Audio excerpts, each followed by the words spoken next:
అందరికీ నమస్కారం అండి. ఇంట్లో అనేక రకాల మొక్కలను పెంచుకుంటూ ఉంటాము. అలాంటి మొక్కలలో ఒకటి శంకుపుష్పం మొక్క లేదా అపరాజిత మొక్క. ఎవరైనా తీవ్రమైన ఆర్థిక సమస్యలతో బాధపడుతున్నట్లయితే లేదా జాతకంలో శనిదోషం ఉన్నా ఆ దోషాన్ని పోగొట్టుకోవటానికి ఇంట్లో అపరాజిత మొక్కను పెంచుకోవాలి. వాస్తుశాస్త్రం ప్రకారము ఇంట్లో గనక అపరాజిత మొక్క ఉన్నట్లయితే అక్కడ లక్ష్మీదేవి నివసిస్తుంది.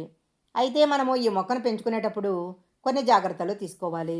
సరైన దిశలో మాత్రమే పెంచుకున్నట్లయితే ఈ మొక్క ద్వారా మనకు కావాల్సిన ఫలితాలు అందుతాయి.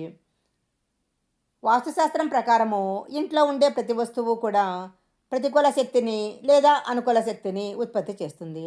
అలాంటి పరిస్థితుల్లో ప్రతి ఒక్కరూ కూడా ఇంట్లో వాస్తు నియమాలను పాటించాలి. ఇంట్లో ఉన్న వస్తువుల విషయంలోనే కాకుండా చెట్లు మొక్కలకు సంబంధించిన విషయాలలో కూడా వాస్తు నియమాలను పాటించాలి. ఇంట్లో ఏ చెట్లు మొక్కలు నాటాలి, అలాగే ఏ చెట్లు నాటుకోకూడదు మొదలైన విషయాలన్నీ తెలుసుకొని మొక్కలను పెంచుకోవాలి. అపరాజిత మొక్క శ్రీ మహాలక్ష్మితో పాటు శివుడు విష్ణువు శనీశ్వరుడికి కూడా చాలా ఇష్టమైనది.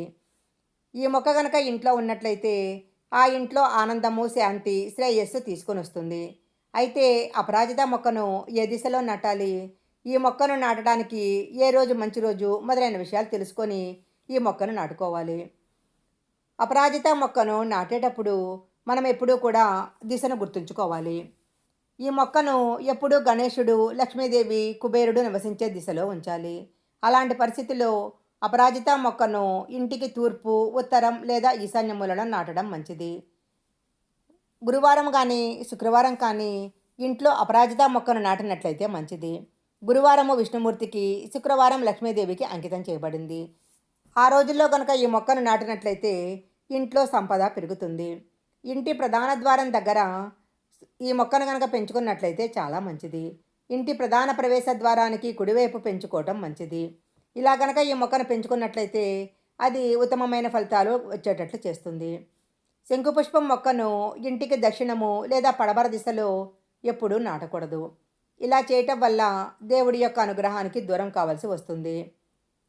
ఈ వీడియో కనుక మీకు నచ్చినట్లయితే లైక్ చేయండి, షేర్ చేయండి. ఇలాంటి మరిన్ని వీడియోల కోసం మా ఛానల్ సబ్స్క్రైబ్ చేసుకోండి. పక్కనే ఉన్న బెల్ ఐకాన్ని యాక్టివేషన్ చేసుకుంటే మేము పెట్టే వీడియోలన్నీ కూడా మీకు ముందుగానే నోటిఫికేషన్గా వస్తాయి. మరొక మంచి వీడియోతో మళ్ళీ కలుసుకుందాం.